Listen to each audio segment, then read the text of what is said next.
स्वागत है आप सभी छात्र छात्राओं का आरआरबी ग्रुप डी के इस प्रैक्टिस सीरीज में।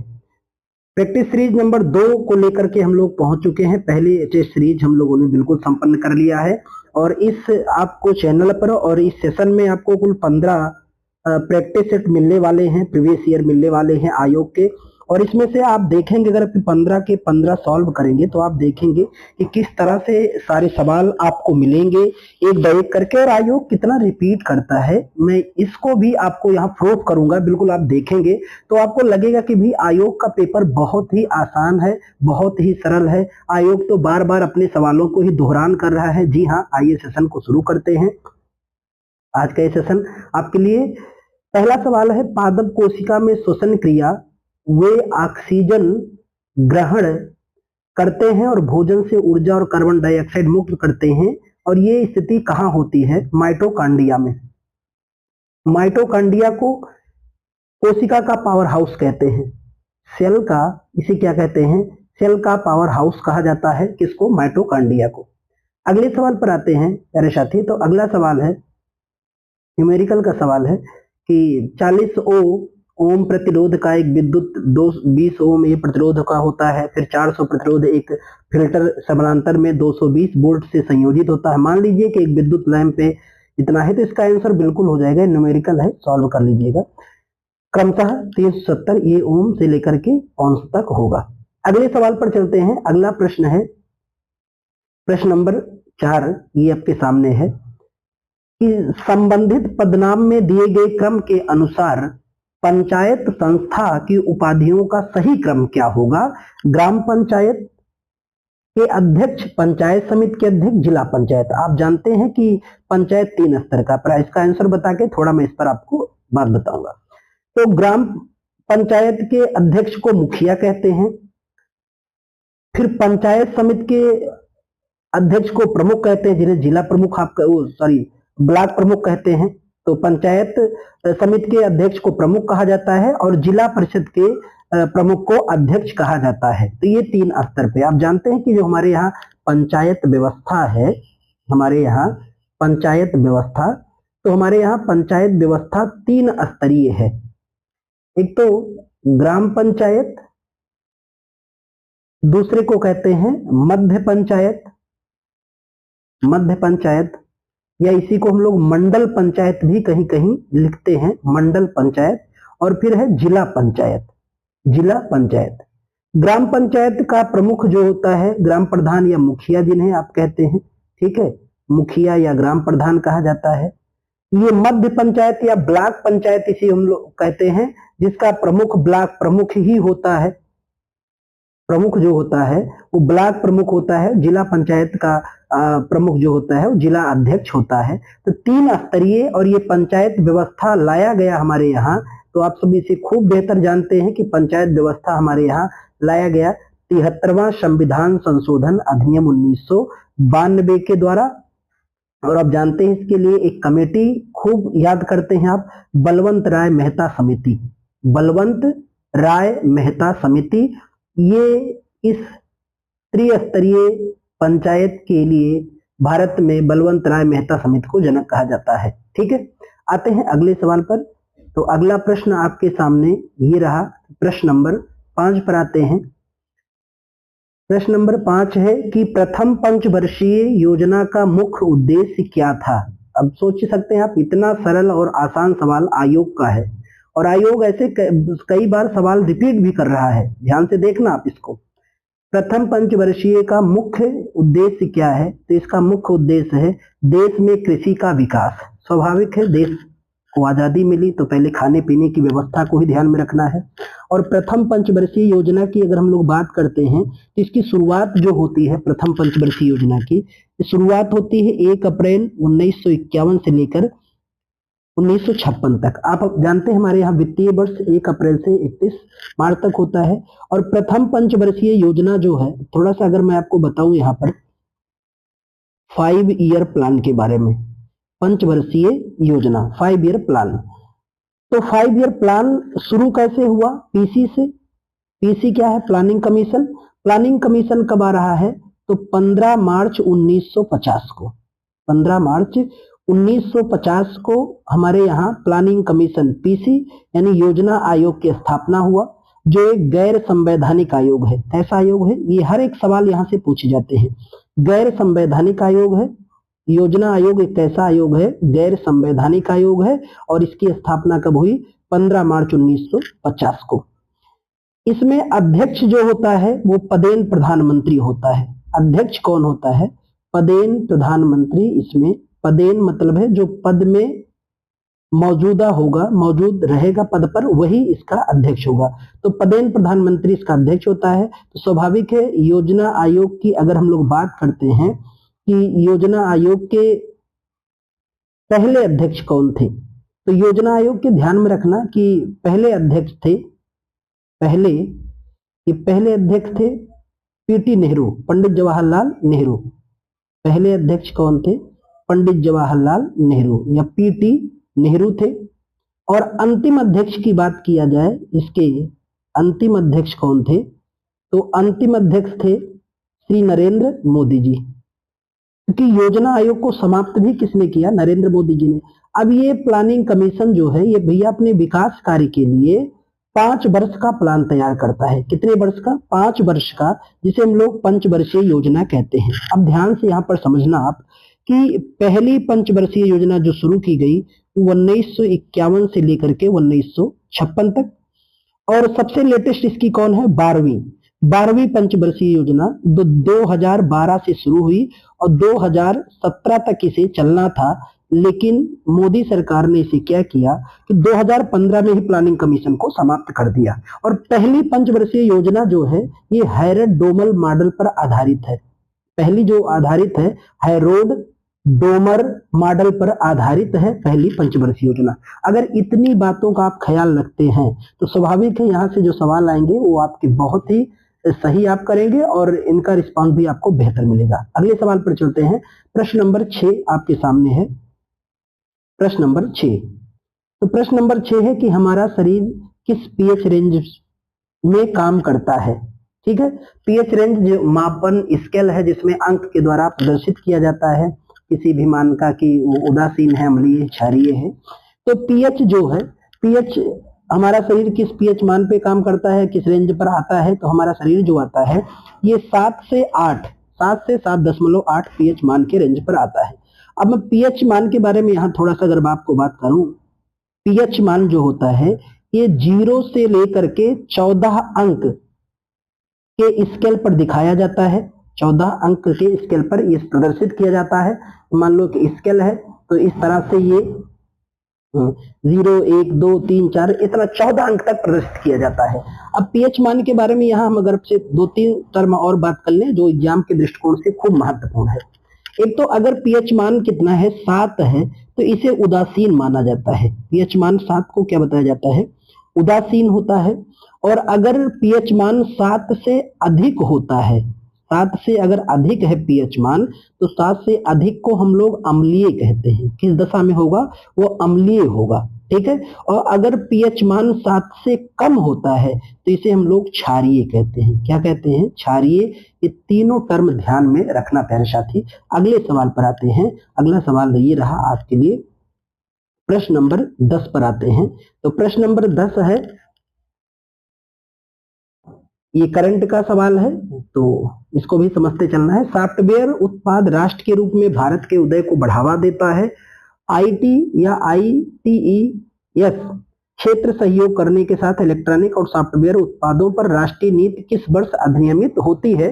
तो ये अधिनियमित होती है 2019 में, जिन्हें हम लोग राष्ट्रीय सॉफ्टवेयर उत्पाद नीति कहते हैं, जो 28 फरवरी 2019 को लाया गया था। ये भी आपको ध्यान में रखना है। पुराना बहरहाल करंट अफेयर है, नया आप नए तरीके से याद रखना है। प्रश्न नंबर 11 पर आते हैं। प्रश्न नंबर 11 है, साइंस का सवाल है। निम्नलिखित में से कौन सा कथन सत्य है? सत्य कथन की पहचान करना है। तो सत्य कथन है कि पदार्थ का प्रतिरोध इसकी लंबाई के अनुक्रमानुपाती होता है। ठीक है, ये इसका सत्य आंसर है, इसको भी ध्यान में रखना है। प्रश्न नंबर 13 पर आते हैं। और प्रश्न नंबर 13 जो है ये हमारे व्यवहारिक सवाल कह सकते हैं कि भारत में रामनवमी त्योहार हिंदू उत्सव के रूप में मनाया जाता है, जो भगवान राम के जन्म का प्रतीक है। तो ये कब मनाया जाता है इसकी बात करते हैं। तो आप जानते हैं कि हमारे यहाँ रामनवमी जो है चैत्र नवरात्रि के 9वें दिन मनाई जाती है। ठीक है, चैत्र मास के नवरात्रि के 9वें दिन रामनवमी मनाई जाती है। भगवान राम के जन्म के प्रतीक के रूप में खूब हर्षोल्लास से लोग मनाते हैं। प्रश्न नंबर 15 पे आते हैं हम लोग। प्रश्न नंबर 15 है ये आपके सामने कि रसोई में उत्पन्न होने वाले अजीव निम्नीकरण पदार्थ की पहचान कीजिए। कैसे पहचान इसकी की जाएगी? तो दूध की थैली से इसकी पहचान की जाती है। वैज्ञानिक परिधान है जिसके द्वारा इसको पहचाना जाता है। प्रश्न नंबर 17 पर आते हैं कि जब एमपी धनात्मक किंतु ह्रास्यमान होता है तो इसका अर्थ क्या होता है? तो इसकी स्थिति या अर्थ होता है कि टीपी एक ह्रास्यमान दर को बढ़ा देता है। टीपी एक ह्रास्यमान दर को बढ़ाता है। प्रश्न नंबर 18 पे आते हैं कि कागज रहित, ये बहुत पुराना और बहुत फेमस करंट अफेयर का सवाल है, इसे आयोग कई बार पूछ चुका है। कागज रहित या पेपरलेस बनने के लिए मार्च 2022 में राष्ट्रीय ई विधान एप्लीकेशन नामक कार्यक्रम लागू करने वाली भारत की पहली विधानसभा कौन सी राज्य की है? खूब फेमस सवाल है, नागालैंड की, है ना, इसे याद रखना है। पेपरलेस पहली विधानसभा नागालैंड की बन चुकी है। प्रश्न नंबर 19 पे आते हैं कि जब दो आयनों का विनिमय होता है तो निम्न में से कौन सी अभिक्रिया होती है? तो वो होती है द्विविस्थापन की अक्रिया। सबसे प्रसिद्ध सवाल प्रश्न नंबर 20, सबसे आसान, और ये हर आयोग ने इसको पूछा है और कई बार पूछ चुका है। प्रश्न नंबर 20 पे पहले मैं आपको ले चलता हूं कि प्रथम वित्त आयोग की स्थापना कब हुई थी? तो प्रथम वित्त आयोग की स्थापना 1951 में हुई थी। अब मैं अगर आपको यहाँ थोड़ा सा व्याख्या करके बताऊं वित्त आयोग के बारे में तो खूब आप समझ पाएंगे इस बात को। वित्त आयोग, फाइनेंस कमीशन जिन्हें आप कहते हैं, वित्त आयोग के बारे में व्याख्या आपके लिए बहुत खास होने वाली है। पहला तो वित्त आयोग का जिक्र किस अनुच्छेद में है? 280 में एक संवैधानिक आयोग है। और वित्त आयोग का गठन कितने वर्ष पर होता है? 5 वर्ष के अंतराल पर इसका गठन किया जाता है। किसके द्वारा? राष्ट्रपति के द्वारा। तो अब ये नहीं पूछना है कि वित्त वर्ष का कार्यकाल कितने वर्ष है? 5 वर्ष, क्योंकि हर 5 वर्ष पे इसका गठन कौन करता है? राष्ट्रपति, जो एक संवैधानिक आयोग है। वित्त आयोग का कार्य आप जानते हैं कि केंद्र और राज्य के मध्य वित्तीय गतिविधियों में संतुलन बनाना ताकि कोई विवाद ना होने पाए। बहरहाल अगर यहाँ पर थोड़ा सा तथ्य हमको बताएं कि पहले वित्त आयोग के अध्यक्ष कौन थे? केसी नियोगी। केसी नियोगी साहब थे। और पहले वित्त आयोग का गठन अभी मैंने बताया कब हुआ था। बात करें अगर कि 14वें वित्त आयोग के अध्यक्ष कौन है? वाई बी रेड्डी साहब हैं। और 15वें वित्त आयोग के अध्यक्ष, 15वें वित्त आयोग के अध्यक्ष, खूब सवाल ये बनता है, एनके सिंह, नंद किशोर सिंह हैं, एनके सिंह। और अभी 16वें वित्त आयोग का भी अनाउंसमेंट हो चुका है। तो 16वें वित्त आयोग के अध्यक्ष कौन होंगे? अरविंद पनगड़िया साहब। कौन होंगे? अरविंद पनगड़िया, जो नीति आयोग के उपाध्यक्ष भी रह चुके हैं और बहुत बड़े इकोनॉमिस्ट हैं अरविंद पनगड़िया साहब। इतना तथ्य अगर याद रखोगे वित्त आयोग से तो आपके सवाल कभी गलत नहीं होंगे। इन्हें बार बार दोहरान करते रहना और पढ़ते रहना। प्रश्न नंबर 21 पर आते हैं, निम्नलिखित में से किस खिलाड़ी ने भारत के लिए लगातार 2 ओलंपिक पदक जीते हैं? ये भी सवाल लगातार कई बार पूछा जा चुका है। पीवी सिंधु ने लगातार 2 बार जीता है। अगले सवाल पर चलते हैं, प्रश्न नंबर 27 पर। तो प्रश्न नंबर 27 है, ये करंट का सवाल है कि 2022 में, प्रश्न नंबर 27 कहते हैं कि 2022 में महिला और बाल विकास मंत्रालय ने बच्चों के कल्याण और पुनर्वास के लिए नामक एक योजना लागू किया, जिसे पहले 2009-10 से बाल संरक्षण सेवा योजना के रूप में जाना जाता था। तो ये पहल थी, मिशन वात्सल के नाम से जाना जाता था। ठीक है इसे। अगले सवाल पर आते हैं, प्रश्न नंबर 28 पर।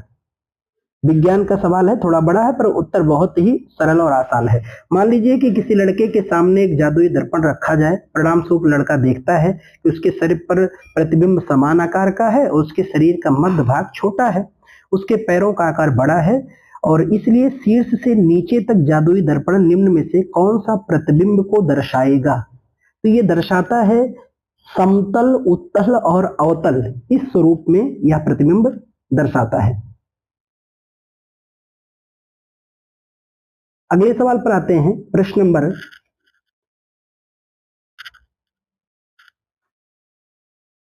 29 पे चलते हैं। प्रश्न नंबर 28 हो गया, 29 है कि न्यूलैंड्स ने तात्कालिक ज्ञात तत्वों के क्रम में व्यवस्थित कीजिए।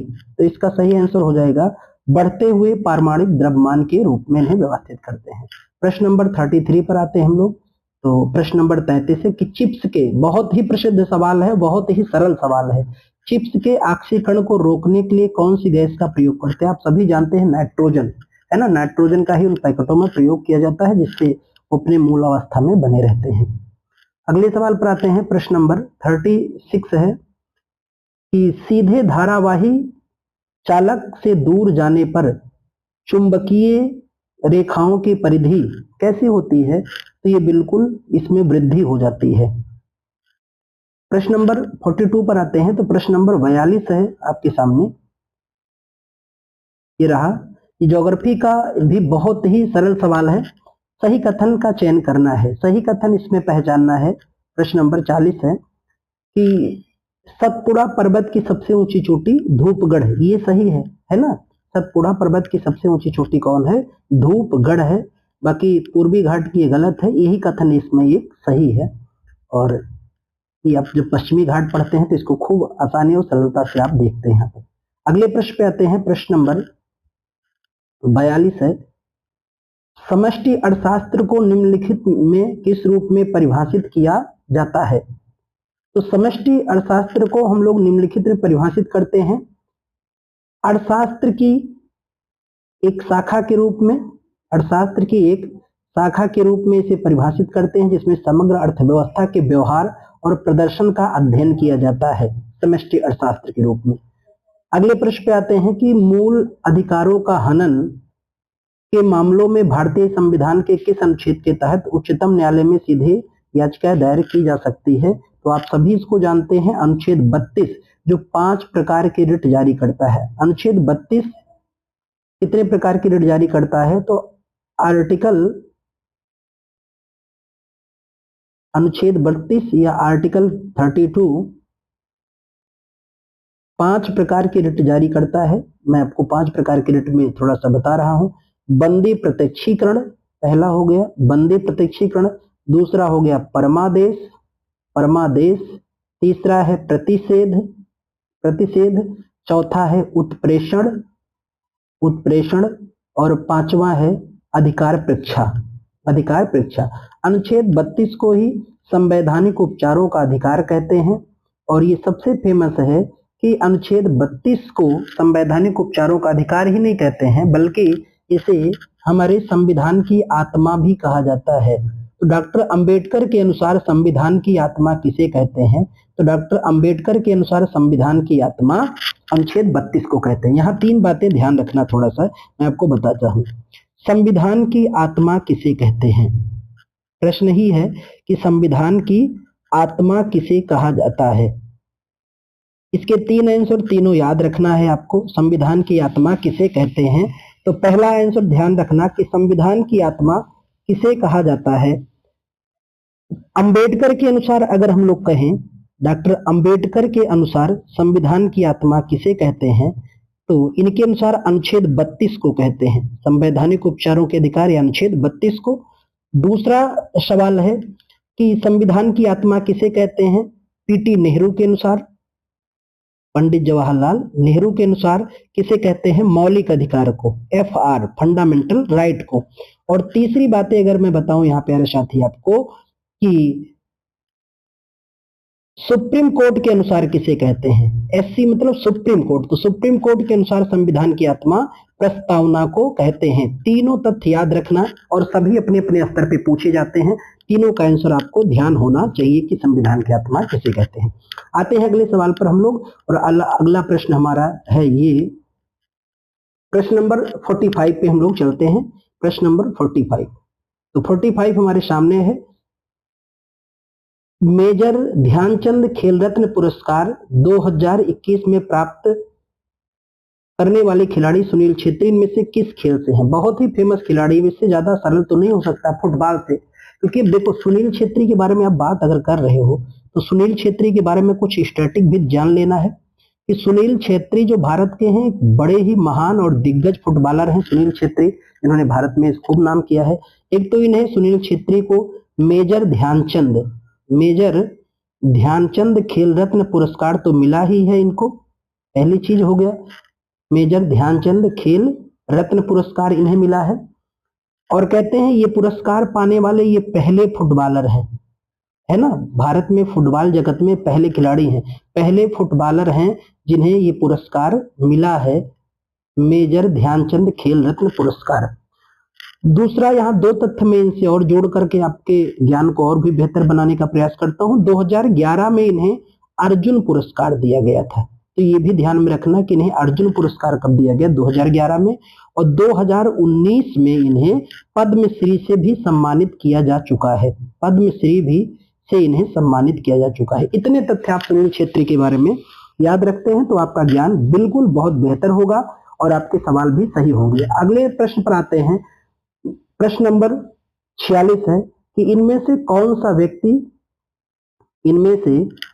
सा व्यक्ति जो पहले प्रत्येक पीढ़ी में किसी विशेष लक्षण को प्रदर्शित करने और पौधों की गणना करने के लिए अपने विज्ञान और गणित ज्ञान को सम्मिश्रित किया था, उस महान विभूति का नाम था गेगर जान मेंडल। आप खूब इनका नाम जानते हैं, ये विज्ञान जगत के बहुत ही बड़े वैज्ञानिक हैं गेगर जान मेंडल साहब। अगले प्रश्न पर आते हैं। प्रश्न नंबर 56 है ये आपके सामने कि वर्तमान में हम जिस कोयले का उपयोग करते हैं उन पादपों का प्रयोग होता है वर्ष पूर्व जीवित थे। कितने वर्ष पूर्व पहले इनका हम प्रयोग करते हैं? तो लगभग 1 करोड़ या 10 करोड़ वर्ष पूर्व पहले इनका हम लोग प्रयोग करते हैं। ऑप्शन नंबर डी इसका बिल्कुल सही आंसर हो जाएगा, ऑप्शन नंबर डी। अगले सवाल पर चलते हैं कि विश्व का सबसे बड़ा मैंग्रोव वन कौन सा है? सबसे सरल सवाल देख लो ना, और ऐसे कई सवाल मैं इसलिए बता रहा हूं, इसीलिए मैं तो बोलता हूं प्यारे साथियों आपसे कि प्रीवियस ईयर बहुत ही इंपॉर्टेंट हो जाता है ताकि आप आयोग के रुख को समझ पाओ। नहीं तो आपकी तैयारी कहीं और होती है, सवाल कहीं और होता है, तो फिर बहुत ही तकलीफ आपको आने वाले समय में होता है। तो सबसे बड़ा मैंग्रोव वन जो है सुंदर वन रिजर्व है ना, ये जो विश्व का सबसे बड़ा डेल्टा भी है और मैंग्रोव वन भी है, ठीक है। इसका बड़ा विस्तार पाया जाता है मैंग्रोव वन का क्षेत्र के रूप में पूरे बंगाल साइड में। अगले प्रश्न पर आते हैं, प्रश्न नंबर 61। तो प्रश्न नंबर 61 है आपके सामने कि सामान्य एक स्वस्थ वयस्क में वृक्कों में आरंभिक निस्यंदन लगभग प्रतिदिन कितने लीटर का होता है? तो बिल्कुल सही आंसर है 180 लीटर का होता है। अगले प्रश्न पर आते हैं, प्रश्न नंबर 63। प्रश्न है जल में डूबे हुए कुछ कांचों को देखने पर उनका आकार वास्तविक आकार से बड़ा दिखाई देता है। ऐसा इसलिए होता है क्योंकि जल में के रूप में कार्य करता है, तो ये कार्य करता है उत्तल लेंस के रूप में कार्य करता है, इसीलिए ऐसा दिखाई देता है। प्रश्न नंबर 64 है कि फुटबॉल खेलते समय एक फुटबॉल खिलाड़ी का अस्थि भंग हो गया यानी फ्रैक्चर हो गया और वह अस्पताल गया। डॉक्टर ने पदार्थ यक्स को लेकर उसके जल में मिला दिया ताकि उसका उपयोग की गई भंग हड्डी अस्थियों की स्थिति रखकर सहारा दिया जाए।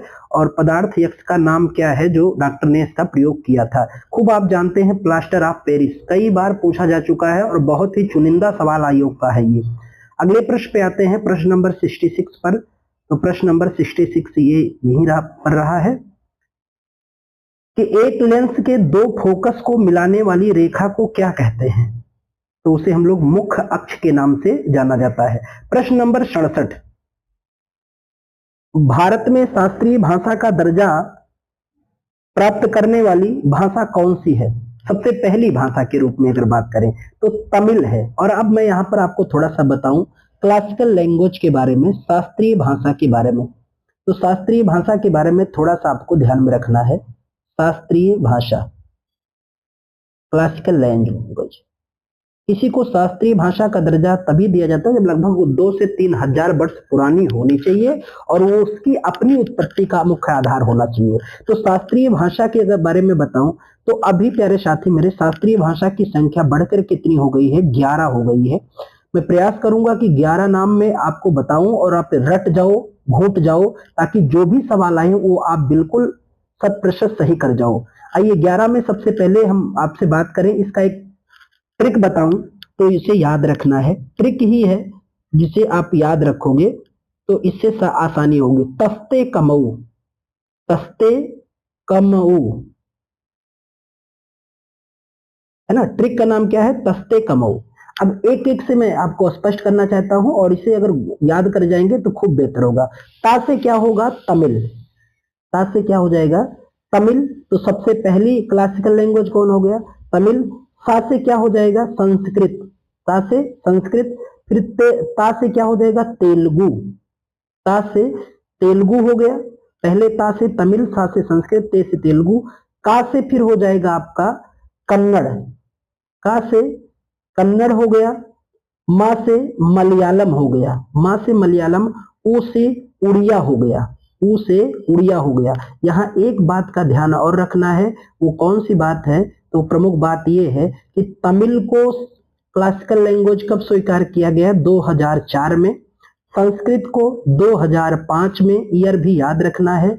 और तेलुगु को और कन्नड़ को 2008 में, तेलुगु और कन्नड़ को 2008 में, मलयालम को 2013 में और उड़िया को 2014 में स्वीकार किया गया। अभी 11 हैं, यानी और कौन कौन सी हैं जिन्हें अभी हाल में स्वीकार किया गया। तो इसके अलावा याद रख लेना आप, मराठी, मराठी भाषा हो गई, और फिर आपकी पाली हो गई, मराठी पाली, फिर हो गई आपकी प्राकृत, और प्राकृत के बाद फिर दो और ध्यान रखना है, असमिया, असमिया और बंगाली। इतनी भाषा अगर याद रखोगे तो आप शास्त्रीय भाषा को बिल्कुल याद कर पाओगे, और इतना ही याद कर लिए तो आपका एग्जाम बेहतर, सबसे आसान हो जाएगा, और आसान बनाने में आपका योगदान विशेष रहेगा। प्रश्न नंबर 70 पे चलते हैं। तो प्रश्न नंबर 70 रहा ये आपके सामने, जैन धर्म के 24 तीर्थंकरों में से प्रथम तीर्थंकर कौन थे। जैन धर्म के 24 तीर्थंकरों में से प्रथम तीर्थंकर, तो आप सभी जानते हैं ऋषभनाथ, अभी पेट में भी पूछा गया, ऋषभनाथ या इन्हीं को आदिनाथ के नाम से भी जाना जाता है। इनका जन्म अयोध्या में हुआ था, और इनका प्रतीक चिन्ह क्या है, वृषभ, या वृषभ है या बैल जिन्हें आप कहते हैं, ऋषभ देव आदिनाथ। इनका जिक्र ऋग्वेद में भी मिलता है, ऋग्वेद में भी इनका उल्लेख मिलता है। इनके दो बेटे हैं, एक का नाम है बाहुबली, एक का नाम भरत है। तो इतने तथ्य याद रखना है। अगले सवाल पर आते हैं, प्रश्न नंबर 72 जो आपके सामने रहा है कि किस कंपनी ने कोविड-19 संक्रमण की जांच के लिए एक स्व परीक्षण किट विकसित किया है। तो प्रश्न नंबर 72 को ध्यान में रखना, तो इसका आंसर हो जाएगा माई लैब, माई लैब के नाम से जाना जाता है। कोविसेल्फ कोविड-19 का एक rapid antigen self test kit है, और ये माई लैब डिस्कवरी सॉल्यूशंस ने विकसित किया है, जो पुणे की कंपनी है उसी ने इसको विकसित किया और बनाया है। अगले सवाल पर आते हैं, प्रश्न नंबर 75 पर। तो प्रश्न नंबर 75 ये रहा आपके सामने कि गर्भ निरोधक की कौन सी दवा HIV के संक्रमण को रोक सकती है। तो वो है केवल रोध विधियां, केवल रोध विधियां हैं जो इसको रोक सकती हैं। प्रश्न नंबर 76 पर आते हैं कि कौन सा भारतीय राज्य हिमालय क्षेत्र में स्थित नहीं है, हिमालयी क्षेत्र में स्थित नहीं है, उस क्षेत्र से बाहर माना जाता है। तो वो है आपका बिहार। तो बिहार हिमालयी क्षेत्र में नहीं आता है। बाकी आप देखो, जब हिमालयी क्षेत्र की हम लोग बात करते हैं ग्रेट हिमालय की, तो ग्रेट हिमालय जम्मू कश्मीर से ऐसे चलता है, और उत्तराखंड, हिमाचल प्रदेश, और फिर नेपाल, सिक्किम और उत्तराखंड, सॉरी ये पूरा इलाका है, दिखा दें हम आपको ये। तो ये जम्मू कश्मीर लद्दाख से होते हुए और हिमाचल प्रदेश, उत्तराखंड, नेपाल, सिक्किम और फिर अरुणाचल प्रदेश तक जाता है, और फिर यहाँ से अक्षसंघीय मोड़ बना लेता है। ये हिमालयी संरचना है। तो बिहार में इसका विस्तार नहीं होता है। प्रश्न नंबर 77 पे आते हैं, निम्नलिखित में से किस तत्व में 3 संयोगी इलेक्ट्रॉन होते हैं। तो आप सभी खूब इसका आंसर जानते हैं, एल्युमिनियम में। इनमें से कौन सा तत्व यौगिक अस्तित्व में नहीं है। तो इसका भी ऑप्शन हो जाएगा CH4, CH6, जिसमें यौगिक अस्तित्व नहीं पाए जाते हैं। प्रश्न नंबर 80 पर आते हैं। तो प्रश्न नंबर 80 है, निम्नलिखित में से कौन सा यौन संचार जनित विषाण जनित रोग है। तो इसका आंसर हो जाएगा एड्स है। एड्स के बारे में मैंने आपको पिछली क्लास में भी पढ़ाया था। इससे एड्स से संबंधित कई बार आयोग सवाल पूछ चुका है और लगातार पूछ चुका है, तो इसे आप ध्यान रखना, क्योंकि बार बार रिपीटेड सवाल आयोग रिपीट ही करेगा, तो आप इसको याद रखिएगा तो बेहतर रहेगा आपके लिए। और एग्जाम में हूबहू फिर प्रश्न आपको वैसे के वैसे मिलने वाले हैं, तो इस पर आप विशेष ध्यान में रखना। अगले प्रश्न पर आते हैं, प्रश्न नंबर लगभग सेकंड लास्ट की तरफ हम लोग बढ़ रहे हैं। अरेस्टेड प्रयोग में कौन सा निष्कर्ष है सही, इसका विकल्प चयन करना है। तो ये थोड़ा सा है टफेस्ट सवाल, लेकिन आइए देखते हैं। अरेस्टेड के प्रयोग संबंध में सही निष्कर्ष का प्रयोग करें। इसका बिल्कुल सही हो जाएगा आंसर ए और बी। धारावाही चालक के बगल में रखे गए चुंबकीय दिक्सूचक को निक्षेपित करता है और धारावाही चालक के आसपास चुंबकीय क्षेत्र उत्पन्न करता है। प्रश्न नंबर 93 पर आते हैं हम लोग। प्रश्न नंबर 93, तो 93 ये आपके सामने रहा है कि किसी वस्तु की वह मात्रा जिसे उपभोक्ता को दी गई वस्तुओं की कीमत, रुचि और वरीयता को स्थिर रखने खरीदने के इच्छुक सक्षम हो, उस वस्तु को क्या कहलाता है, तो उसे मांग कहा जाता है। ठीक है, आगे मैं इकोनॉमिक्स पढ़ाऊंगा तो आपको इसको खूब बेहतर बताऊंगा। 95 सेकंड लास्ट सवाल है। युवा बंगाल आंदोलन के मुख्य प्रस्तावक जिनके अनुयायी फ्रांसीसी क्रांति के आदर्शों और ब्रिटेन के उदारवादी सोच को वित्त पोषित किया करते थे, बहुत ही कह सकते हैं विदेशी महान हस्ती ये थे, जिनको हम लोग हेनरी लुई विवियन डिरोजियो के नाम से जाना जाता है। इन्हें बंगाल का पिता भी कहते हैं, युवा राष्ट्र नेताओं का पिता भी कहा जाता है। प्रश्न नंबर 57 पर आते हैं। प्रश्न नंबर 97 आज का लास्ट सवाल है। प्रोपेन में कितने द्विबंध होते हैं, तो प्रोपेन में केवल और केवल एक द्विबंध होता है। तो ये रहा प्रैक्टिस सेट नंबर 2 को हम लोगों ने यहाँ कंप्लीट कर लिया है। सेट कैसा लगा ध्यान में आप जरूर कमेंट करके बताना है। इसको 2-3 बार सॉल्व कर लेना है, विशेष कोई एफर्ट नहीं लगाना है। ठीक है, और बाकी जिस तरह से आप सब्जेक्ट अपना पढ़ रहे हैं उसे पढ़ते रहिए। मिलते हैं अगले सेशन पे हम लोग प्रैक्टिस सेट नंबर 3 पर। मैंने कहा है 15 सेट में आपको इस पे कराऊंगा, उसके बाद दूसरे प्रकाशन को लेकर के आऊंगा। आपके एग्जाम से पहले प्रयास करूंगा कि 30-35 सेट आप तक उपलब्ध कराया जाए। तो मिलते हैं अगले सेशन में, तब तक के लिए धन्यवाद।